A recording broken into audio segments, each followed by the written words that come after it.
बिस्मिल्लाहिर्रहमानिर्रहीम। Engineering drawing and CAD का 4th lecture है आज। पिछले लेक्चर में हमने ड्राइंग शीट की डिवीजन को डिस्कस किया था और इसके फार्मूले को डिस्कस किया था। ड्राइंग शीट की डिवीजन और फार्मूला जो है वो आपको बताया था कि इसके अंदर ड्राइंग शीट की डिवीजन जो है वो कैसे की जाती है।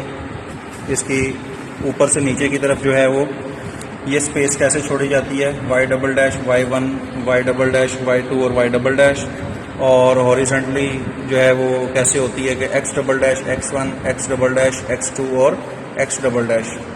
ठीक है जी। तो इसके ऊपर आपको मैंने बड़ी डिटेल के साथ इसको हमने डिस्कस किया था और आपको बताया था कि ये बॉक्सेस जो हैं वो कैसे बनाते हैं और क्यों बनाते हैं। इन बॉक्सेस को बनाने का मकसद एक बार मैं दोबारा आपको बता देता हूँ कि ये ड्राइंग शीट में जो बॉक्सेस बनाए गए हैं ये सारे के सारे बॉक्सेस के अंदर आपने व्यूज़ ड्रा नहीं करने होते।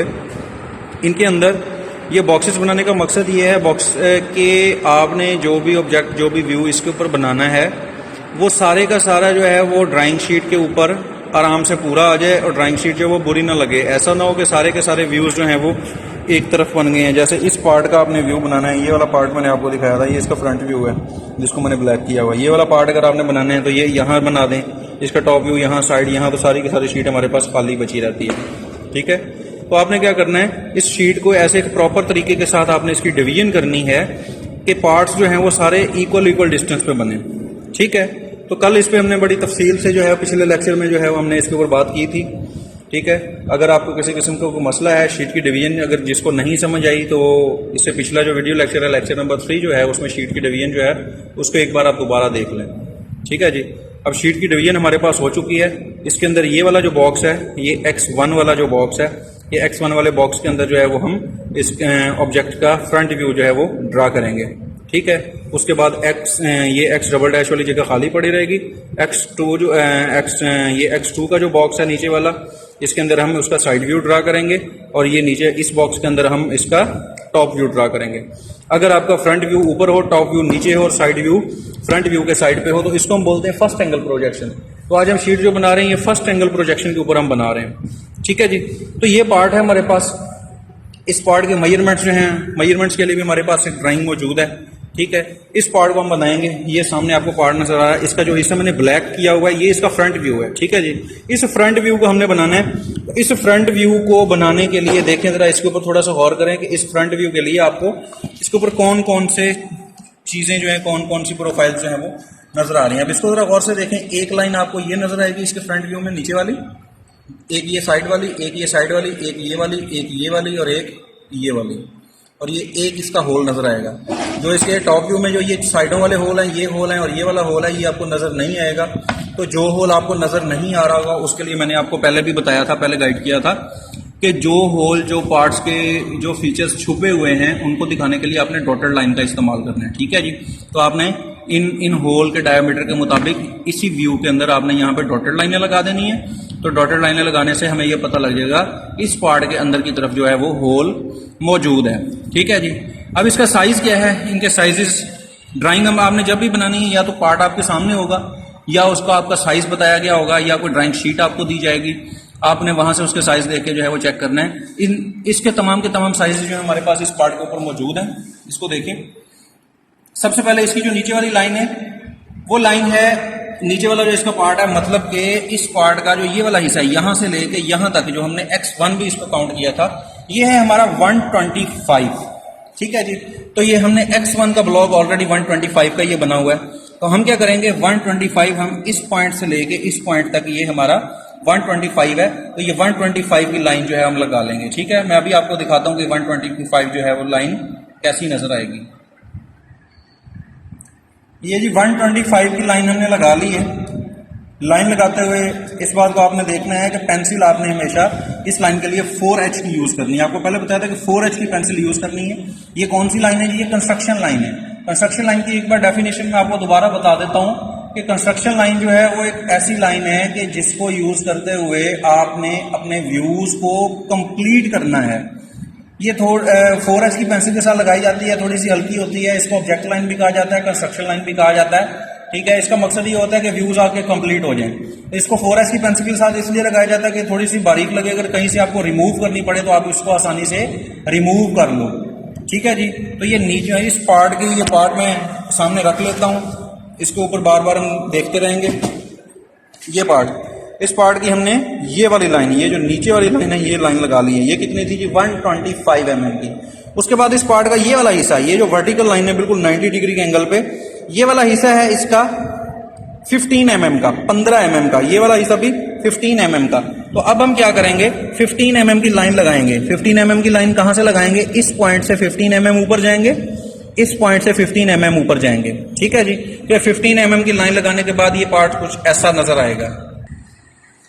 ये तो ये 15 mm इसकी थिकनेस थी, यहां से ऊपर ये 15 mm की लाइन हमने वर्टिकल लगा ली, ये 59 की वर्टिकल 15 की लगा ली। ठीक है। ये वाला पार्ट दोबारा मैं आपको दिखा देता हूँ। इस पार्ट का जो है हमने कौन सा हिस्सा बनाया है, एक ये नीचे वाली लाइन लग चुकी है, ठीक है, उसके बाद एक ये लाइन लग चुकी है और एक ये लाइन लग चुकी है। ठीक हो गया जी। अब उसके बाद अब पार्ट है ये वाला, यहां से लेके यहां तक। अब यहां से लेके यहां तक और यहां से लेके यहां तक ये कितना है, इसके लिए हमें इस ड्राइंग के ऊपर थोड़ा सा जो है गौर करना पड़ेगा। इस ड्राइंग को देखें जरा, इस ड्राइंग के ऊपर आपको नजर आ रहा है। अब यहां से यहां तक की मेजरमेंट नहीं दी हुई।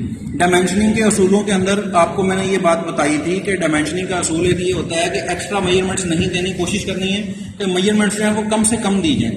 अब ये कम से कम मेजरमेंट्स इन्होंने दे दी। अब इसको जरा कैलकुलेशन करके थोड़ा सा निकालना पड़ेगा। मैं आपको बताता हूं कि ये कैसे निकालनी है। अब इसको जरा देखें, यहां से लेके यहां तक ये था टोटल 125। ठीक है जी। ये जो होल बनाया हुआ है, इस होल का ये सेंटर है, सेंटर से ये आर्क लगाई हुई है, ऐसे ये घूमी हुई है। इस सेंटर से यहां तक का फासला, इसका रेडियस इसने बताया है 25। मतलब कि ये आर्क अगर हम यहां पे रख के ऐसे प्रोट्रैक्टर को घुमाएं 25 की प्रकार खोल के, तो ये जाहिर है ये इधर तक कंपास आएगी, इधर भी सेम आएगी। तो यहां से यहां तक का कितना डिस्टेंस है? 25।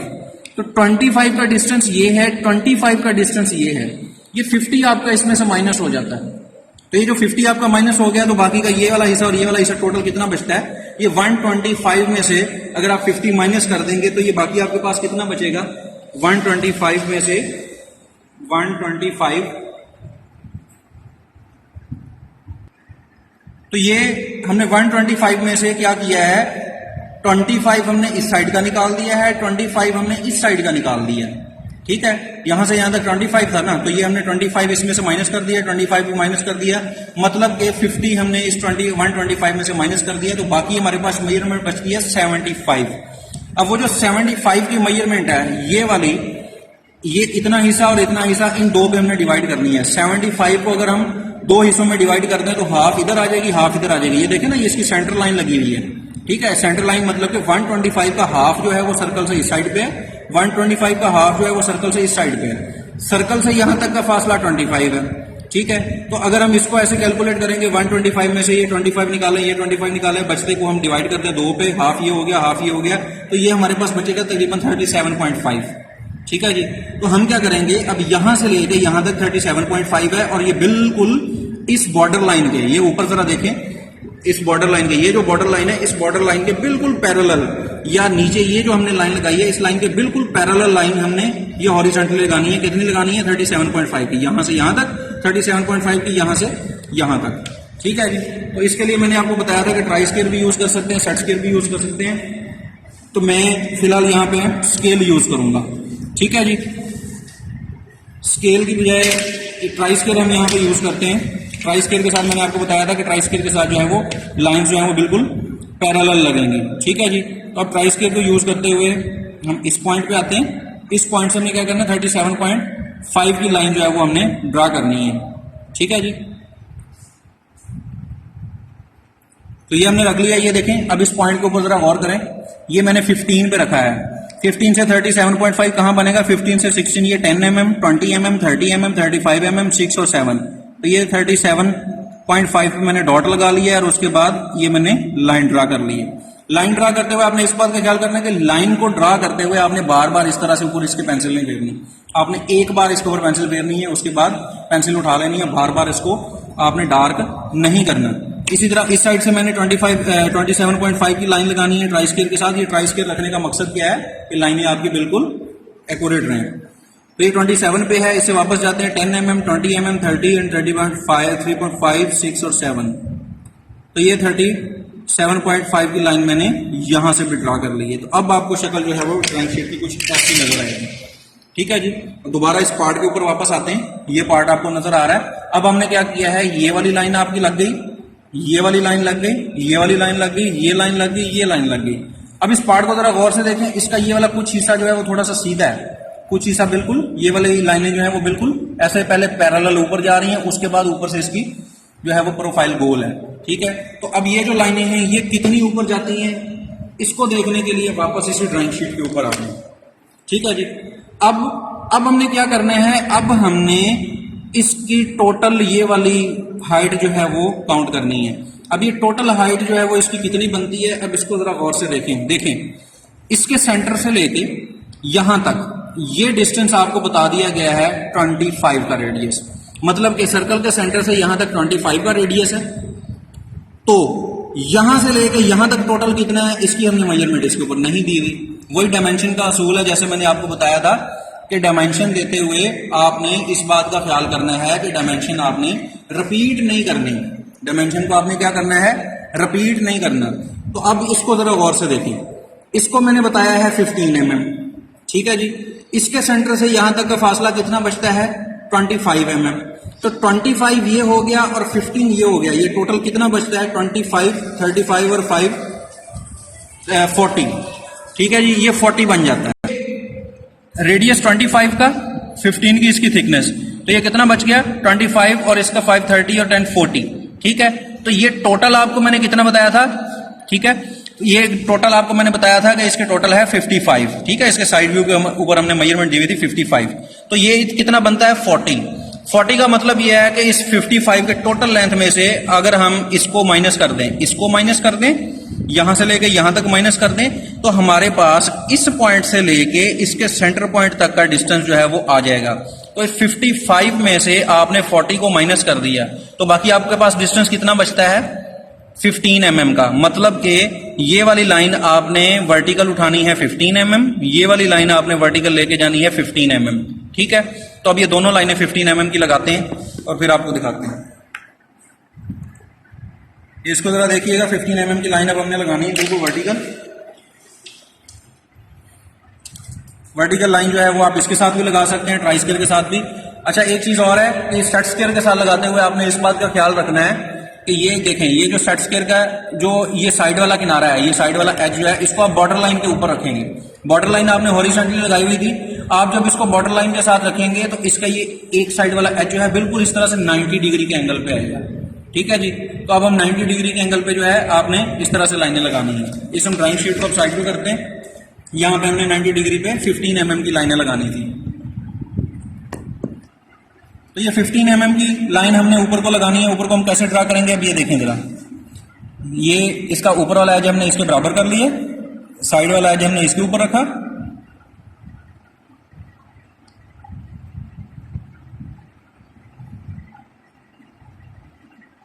$15 mm ये है इस टाइम 11.5 पे, मतलब कि अगर 10 से लेके 11.5 तक ये 15 mm हमारा कंप्लीट हो जाएगा। ये जी 15 mm की लाइन लगी।